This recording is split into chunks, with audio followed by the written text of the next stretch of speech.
we're talking about American late night television. You know the stuff. Fallon, Kimmel, Seth Meyers, Trevor Noah, James Corden, Leno, Letterman. Those dudes who all wear suits and sit behind desks and talk late at night with faces that are so similar that it would be fun to play the Chewy Name That host game. Which one is that one? I think it's Jimmy J. O'Fallonstein. Honestly, if somebody showed me a photo of the lineup, I'd just start taking guesses at Jimmy's and Johnny's and Logan's. There's no Logan's yet. Hold me now, don't cry. He had a tie, definitely a tie. Stephen Colbert recently had his popular late night talk show cancelled, with a lot of talk about it being due to political motivations by CBS. They made one mistake.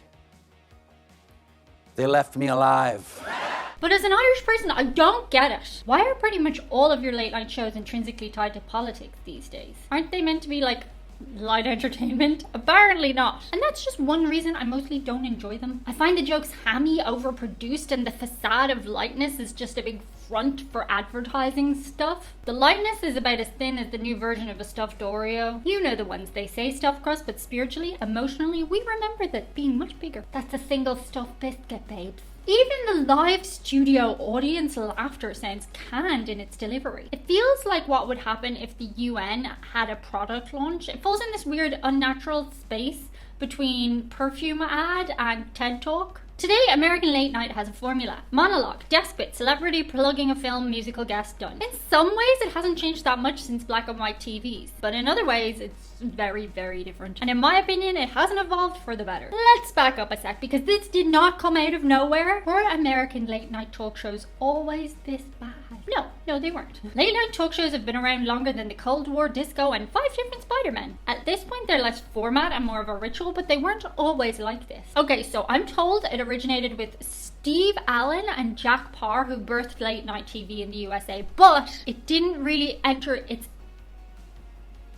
let's call it golden age, until the Johnny Carson era. And even I have heard of Johnny Carson in Ireland. Johnny Carson was late night for 30 years. He set the standard: neutral, smooth, and a little bit cheeky, but not too sharp. Celebs came to chat and yes, to plug a little, but mostly it was just not that organized. It seems to have felt like grown-up bedtime TV that you could actually unwind to, unlike today, which more riles you up. It was entertainment aimed at the whole country. Now everybody has an agenda and is media trained to the high heavens, even the children. I heard that you might be in the live action remake of The Little Mermaid.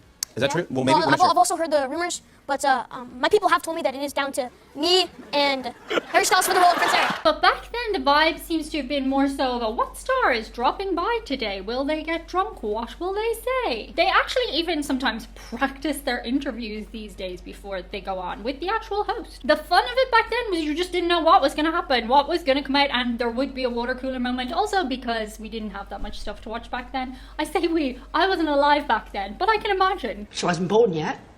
Carson let the awkwardness and spontaneity breathe. From the clips that I have seen, it felt like you could actually be eavesdropping on a celebrity's conversation in their living room. And yeah, sometimes they were clearly tipsy, but that was part of the fun. And fun is a thing that has been largely lost now, except in a very, very premeditated way. I'll get to that. Next up, we got Leno and Letterman. And actually, Leno played it mostly goofy and silly, which was cool. That aspect was really good. He had fun with it. Letterman brought more irony and smirks. It was quite off the cuff, but starting to get a little bit more rehearsed. See, the format started creaking under a weight of repetition. You tuned in for the familiarity, but you got the same bits, the same couch, the same setup, and in a way it was cozy, but then it started to get a little tedious, a little templated. By Stewart and Colbert, the original version, we were painting by numbers. This was the pivot. Jon Stewart's Daily Show and Colbert's fake conservative character shifted late night from banter with celebs to political commentary disguised as comedy. And it hit big at first. Suddenly, young Americans were getting their news from late night shows. It was informative and it was satire. The whole tone changed. And for a moment, this was good. It was fresh, edgy, it was cool. So cool. From punchlines to policy, late night got edgy. People were talking about the things that mattered, and it was kind of cool to hear from people that you respected. You wanted to know their opinion. And they weren't always black and white like they are now. There was, political incorrectness. Oh no! Politically incorrect. I actually do like political correctness to some extent, but I also think it's gone way too far on the other hand. Some things definitely needed to change, but we've just gone. Voices were using their platforms to say things that actually mattered, and that was fresh. It was breaking new ground in a way mainstream entertainment hadn't before. And so we shimmied into the 2010s with Fallon and Kimmel and the like, and new Colbert, and stuff changed. Political commentary became expected and predictable. If a show didn't touch upon the topic of the day, it was letting down its viewers' expectations and, oh, that's where things go wrong, isn't it? Isn't that where so many shows fall down? When the viewer expects something.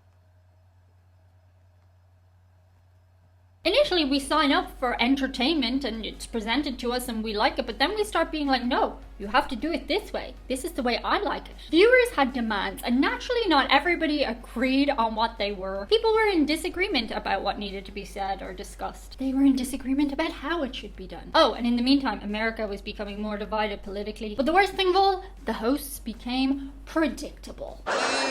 So some people tuned in just to hear their own thoughts echoed by their favorite host. Other people tuned out because they knew this host did not align with what they thought. And all the while it's like, where's the light entertainment gone? Isn't that what we came here for? And this crazy thing called social media happened. Ta-da! Initially, social media was highly influenced by these late night shows, but plot twist, then late night shows became highly influenced by social media. The production companies realized they wanted in on social media. In fact, they pretty much took over for a bit.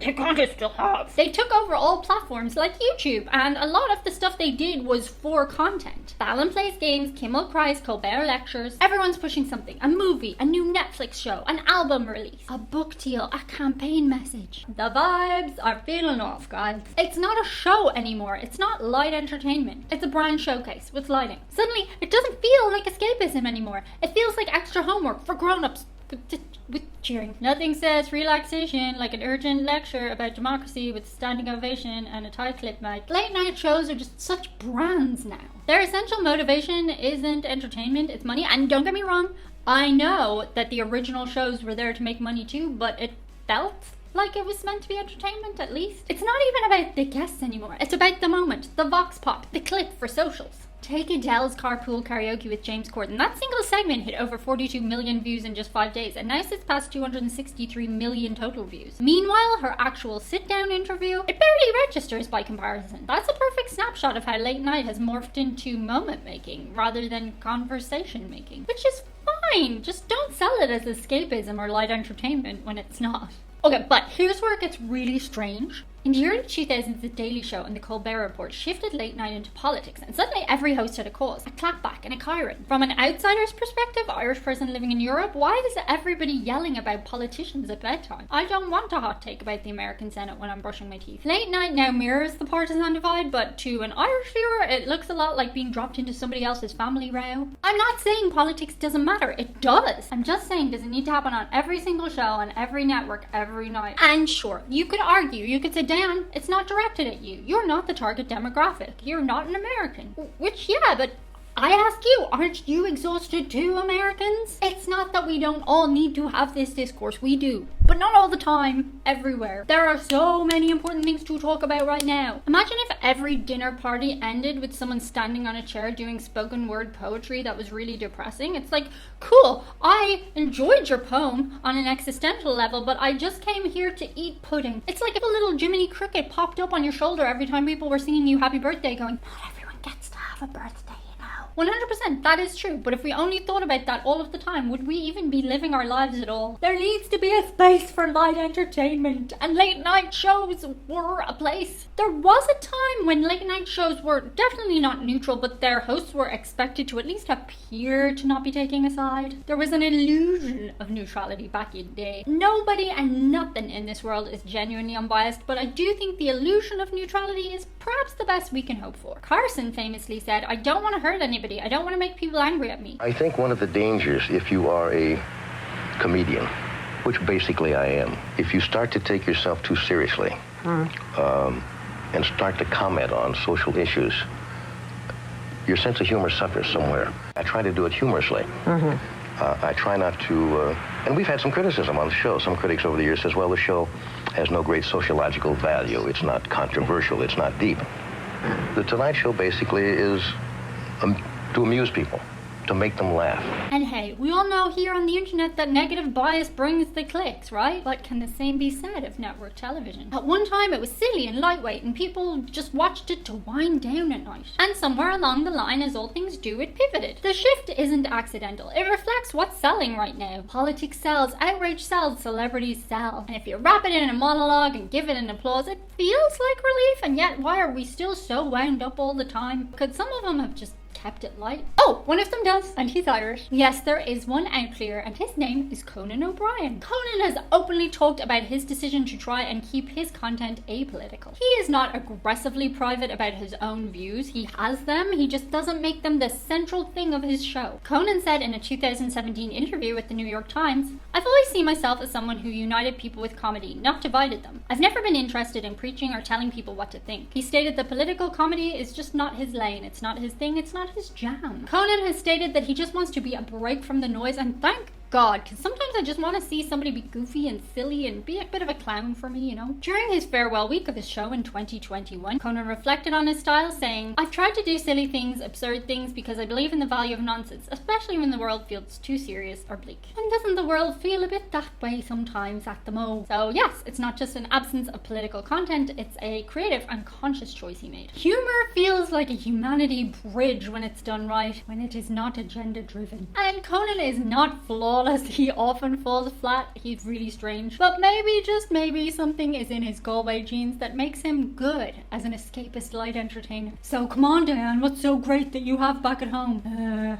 Well, we have the Late Late Show. The Irish one. Yeah, you stole the name. And I know that because it's the longest running talk show in the world. It first aired in 1962 and has been running continuously ever since. And it's not cool. It's not even a little bit cool. To be honest, I don't watch it myself. My parents, like a lot of Irish mummies and daddies, have a love-hate relationship with it depending on who's hosting or who's a guest on it. I do watch the annual toy show, which happens every year. It's just chaotic and wonderfully fun. The toy show is literal escapism when Irish children take over to try out the toys of the year that are on sale for Christmas. Our viral moments are usually Ryan Tuberty being given a piece of art by some child and then crying while the child says something in a thick Irish accent that's hilariously adult.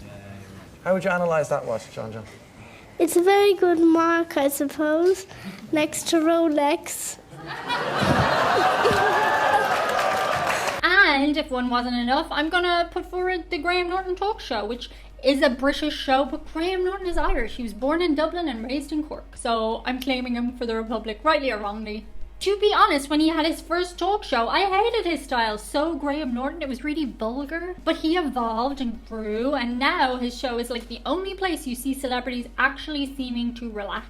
They get on like they're talking among friends. And what else? Oh yeah, he pretty much stays away from politics. He's touched on a couple of things here and there, but he doesn't make it the crux of the show. Graham Norton doesn't pretend to change the world. He is there to offer you light entertainment. He just wants to make you laugh, and sometimes that is enough. Look, I'm not saying American late night is bad. Some of it's decent, I just don't like it. Maybe it's salvageable. I appreciate that it's iconic to a lot of you, and it's also wrapped in nostalgia. But to these Irish eyes, it's not currently fulfilling its obligation of escapism. It's more just stress with a desk and a mug. Anyway, those are just my silly little thoughts. Share yours below in the comments. Shout out today to a couple of patrons. Our shout out today goes to the members of Squad, who are Eric L, J. Michael Cassano, Tim Gibson, Bill Staley, Freddie, Captain Dan Doherty, Travis Thomas, Larry Shepard, Robert Harold, Michael McEwen, David Wilford, S. Gillette Art, Mark D, Tim Donnelly, Joseph Mixon, Jack Heflin, E. Berm, Samira Schmidt, Michael E. Doherty, Christopher Martinez, Stories Telling Stories, aka Eric, and Sam Fuller. Thank you so much to each and every one of you for supporting the Chan Chan. Thank you so much, guys. That's it for today. See you on the other side. Bye.